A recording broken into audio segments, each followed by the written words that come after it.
Lamentation, chapitre 1. Et quoi? Elle est assise solitaire, cette ville si peuplée.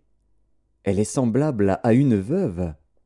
Grande entre les nations, souveraine parmi les États, elle est réduite à la servitude. Elle pleure durant la nuit, et ses joues sont couvertes de larmes. De tous ceux qui l'aimaient, nul ne la console. Tous ses amis lui sont devenus infidèles, ils sont devenus ses ennemis. Juda est en exil, victime de l'oppression et d'une grande servitude. Il habite au milieu des nations, et il n'y trouve point de repos. Tous ses persécuteurs l'ont surpris dans l'angoisse. Les chemins de Sion sont dans le deuil, car on ne va plus aux fêtes. Toutes ses portes sont désertes, ses sacrificateurs gémissent, ses vierges sont affligées, et elle est remplie d'amertume. Ses oppresseurs triomphent, ses ennemis sont en paix. Car l'Éternel l'a humiliée à cause de la multitude de ses péchés. Ses enfants ont marché captifs devant l'oppresseur. La fille de Sion a perdu toute sa gloire. Ses chefs sont comme des cerfs qui ne trouvent point de pâture et qui fuient sans force devant celui qui les chasse. Au jour de sa détresse et de sa misère, Jérusalem s'est souvenue de tous les biens dès longtemps son partage, quand son peuple est tombé sans secours sous la main de l'oppresseur. Ses ennemis l'ont vu, et ils ont ri de sa chute. Jérusalem a multiplié ses péchés, c'est pourquoi elle est un objet d'aversion. Tous ceux qui l'honoraient la méprisent, en voyant sa nudité. Elle-même soupire, et détourne la face. La souillure était dans les pans de sa robe, et elle ne songeait pas à sa fin. Elle est tombée d'une manière étonnante, et nul ne la console. Vois ma misère, ô Éternel. Quelle arrogance chez l'ennemi!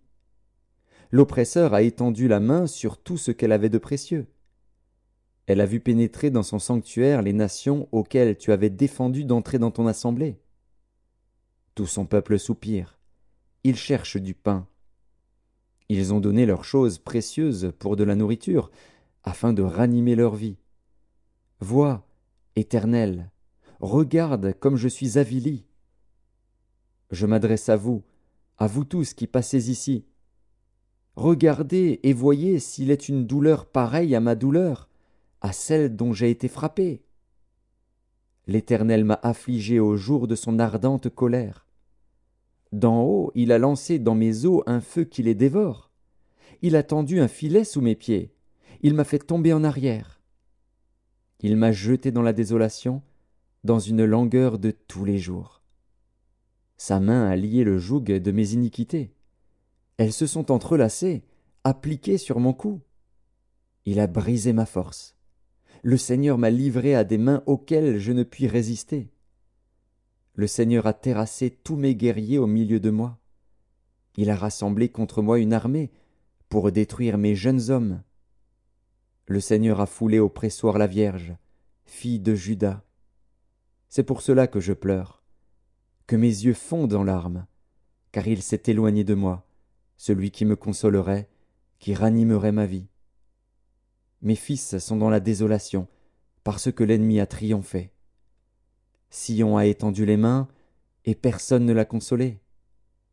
L'Éternel a envoyé contre Jacob les ennemis d'alentour. Jérusalem a été un objet d'horreur au milieu d'eux. L'Éternel est juste, car j'ai été rebelle à ses ordres. Écoutez, vous tous, peuple, et voyez ma douleur. Mes vierges et mes jeunes hommes sont allés en captivité. J'ai appelé mes amis, et ils m'ont trompé. Mes sacrificateurs et mes anciens ont expiré dans la ville. Ils cherchaient de la nourriture, afin de ranimer leur vie. Éternel, regarde ma détresse. Mes entrailles bouillonnent, mon cœur est bouleversé au-dedans de moi, car j'ai été rebelle. Au-dehors, l'épée a fait ses ravages, au-dedans la mort. On a entendu mes soupirs, et personne ne m'a consolé. Tous mes ennemis ont appris mon malheur. Ils se sont réjouis de ce que tu l'as causé. Tu amèneras, tu publieras le jour où ils seront comme moi. que toute leur méchanceté vienne devant toi, et traite-les comme tu m'as traité, à cause de toutes mes transgressions. Car mes soupirs sont nombreux, et mon cœur est souffrant.